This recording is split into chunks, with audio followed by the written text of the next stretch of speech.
को, क्या ये एक संदेश देने के लिए पार्टी के कार्यकर्ताओं को कि इन बागियों की या गद्दारों की वापसी नहीं होगी, क्योंकि उससे एक जो गलत धारणा बन रही थी कि शायद राहुल गांधी अपने पुराने मित्र को फिर ले आएंगे, क्या ये इसीलिए ये बयान देने की जरूरत पड़ी? जी मुकेश जी, विनोद जी ने बहुत विस्तार से परिस्थितियों का आकलन किया है और मैं संयोग से इस वक्त भारत जोड़ो यात्रा से ही लौट रहा हूँ सुसनेर से। अब मध्य प्रदेश की आखिरी सीमा पर है, कल विदा हो जाएगी, मध्य प्रदेश से राजस्थान पहुंचेगी। काफी कार्यकर्ताओं और नेताओं से आज मेरा संवाद हुआ, राहुल गांधी से भी हुआ, थोड़ी देर मुझे चलने का अवसर भी मिला। एक मैं छोटी सी चुटकी ले लूं, विनोद जी ने पाठक सरनेम के चक्कर में विनोद वो प्रवीण पाठक के साथ मेरा नाम भी ले दिया कि मैंने मेहनत की। मैं तो पत्रकार हूँ विनोद जी, मेरी बला से किसकी सरकार हो, मुझे इससे कोई किसी पार्टी से लेना देना नहीं है। वो बात सही है, वो बात सही। लेकिन हाँ, एक नागरिक नाम ले गया नहीं कोई बात नहीं। लेकिन मैं सत्य हिंदी के फोरम पर बिल्कुल साफ कह सकता हूँ कि मैं मनुष्य और नागरिक के रूप में, एक भारतीय के रूप में संघ और भारतीय जनता पार्टी की विचारधारा का मुखर विरोधी हूँ और इस जीवन की आखिरी सांस तक विरोधी रहूंगा।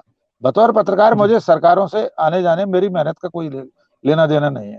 मुद्दे पर लौटते हैं मुकेश जी, आज जिस तरह की भावना मैंने कार्यकर्ताओं और नेताओं में देखी, मैं लगातार सुबह 4:30 बजे से अभी तक था। एक कार्यकर्ता ने, बड़ा जिम्मेदार कार्यकर्ता था, ग्वालियर चंबल संभाग का, हमारे ग्वालियर के लहजे में अगर हम कहें, मैंने उससे कहा कि अंततः मैंने ऐसी मजाक में पूछा कि महाराज को तुम लोग आने नहीं दोगे? बोला महाराज आ जाएंगे तो हम मर लेंगे महाराज, मतलब हम मर जाएंगे अगर महाराज आ गए वापस। तो ये हकीकत है मुकेश जी कि अब भारतीय राष्ट्रीय कांग्रेस में मध्य प्रदेश में कांग्रेस का साधारण कार्यकर्ता से लेकर, कांग्रेस के साधारण कार्यकर्ता से लेकर कमलनाथ और दिग्विजय सिंह तक, सुरेश पचौरी, अरुण यादव तक, या जो भी प्रदेश स्तर के नेता हैं, कोई अफोर्ड नहीं कर सकता ज्योतिरादित्य सिंधिया की कांग्रेस में वापसी, कोई बर्दाश्त नहीं कर सकता उनकी वापसी। यही वजह है कि कार्यकर्ताओं और नेताओं की भावना राहुल गांधी तक पहुंची होगी, इसलिए इसमें टाइमिंग और प्लेस, दो चीजों का बहुत ध्यान देने की जरूरत है। कि राहुल गांधी मध्य प्रदेश की सीमा में आने के बाद इंदौर की प्रेस कॉन्फ्रेंस में कहते हैं कि जो लोग बिक गए, पैसों से बिक गए, उन पर भरोसा नहीं किया जा सकता। जयराम रमेश 24 कैरेट गद्दार बताते हैं सिंधिया को। आज अभी ताजा थोड़ी देर पहले का ट्वीट आप संदीप दीक्षित का देख लीजिए।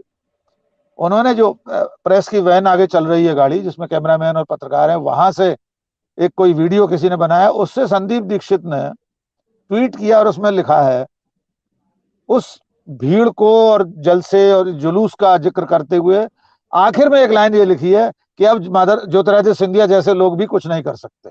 ये ट्वीट अभी का 1-2 घंटे पहले का, आप देख लीजिए। ये पूरी सोची समझी रणनीति है। मैं समझता हूं कि राहुल गांधी की कांग्रेस अब पहले वाली कांग्रेस नहीं है।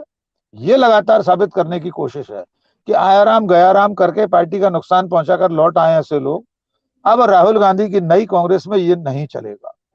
विनोद जी ने ठीक कहा कि गांधी नेहरू परिवार से सिंधिया परिवार के ताल्लुकात बहुत पुराने हैं। देश की आजादी के बाद पंडित जवाहरलाल नेहरू, जीवाजीराव सिंधिया, विजयाराजे सिंधिया, इनसे बहुत निजी और पारिवारिक रिश्ते थे नेहरू जी के। जब मध्य प्रदेश का गठन हुआ, तब जो आज राज्यपाल का पद कहलाता है, उस समय राज प्रमुख कहलाता था। तो मध्य भारत राज्य के पहले राज प्रमुख जीवाजीराव सिंधिया बने थे, यशवंतराव होलकर उप राज प्रमुख बने थे। ऐसे संबंध थे। पंडित नेहरू ग्वालियर आए थे, उस वक्त राजमाता विजयाराजे सिंधिया के समय एसएफ ग्राउंड पर एक बड़ी सभा हुई थी। कालांतर में इंदिरा जी से उनका विवाद हुआ, राजमाता जी का, और रिश्ते बिगड़ते चले गए। ज्योतिरादित्य सिंधिया का जहां तक प्रश्न है, वे बचपन से गांधी नेहरू परिवार के सोनिया गांधी के आंगन में खेले हैं। एक तस्वीर अगर आप लोगों ने देखी हो, माधवराव सिंधिया, उनकी धर्मपत्नी माधवी राजे, सोनिया गांधी, राजीव गांधी बैठे हैं और बहुत छोटे से 8-10 साल के ज्योतिरादित्य सिंधिया सोफे पर बैठे हुए। कांग्रेस में जब उनका प्रवेश हुआ, उनके पिता माधवराव सिंधिया की मृत्यु के पश्चात, मुकेश जी 5-4 भूतपूर्व मुख्यमंत्री पीछे खड़े थे सोफे के। सोनिया गांधी के साथ ज्योतिरादित्य सिंधिया बैठे हुए थे, पीछे श्यामाचरण शुक्ल, दिग्विजय सिंह, मोतीलाल वोरा, अर्जुन सिंह और उस वक्त के प्रदेश कांग्रेस अध्यक्ष मालवीय, राधाकिशन मालवीय। संजीव जी मैं सही हूं? राधाकिशन मालवीय। इतने लोग पीछे खड़े थे सोफे के, और ज्योतिरादित्य सिंधिया कांग्रेस प्रवेश के समय सोनिया गांधी के बगल में सोफे पर बैठे हुए थे। बाद में भी कांग्रेस ने उन्हें सब कुछ दिया। यूपीए की सरकार में दोनों बार मंत्री रहे, 4 बार सांसद रहे, राष्ट्रीय महासचिव रहे। राहुल गांधी के हाथ में जब कमान आई तो अपनी सगी बहन प्रियंका गांधी के बराबर का दर्जा उन्होंने दिया।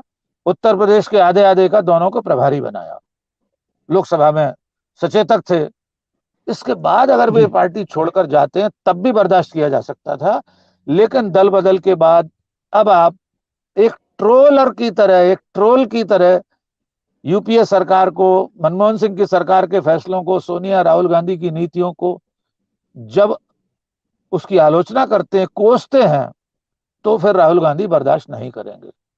मजे की बात यह है कि जब एयर इंडिया बिका तो ज्योतिरादित्य सिंधिया यूपीए सरकार की नीतियों को कोस रहे थे। तब मैंने लिखा था कि कोसते कोसते अपने पिता और खुद को कोस बैठे ज्योतिरादित्य सिंधिया, क्योंकि उनके पिता तो एविएशन मिनिस्टर थे और खुद ज्योतिरादित्य सिंधिया रह चुके थे, उस कैबिनेट के सदस्य थे जिसमें फैसले हुआ करते थे।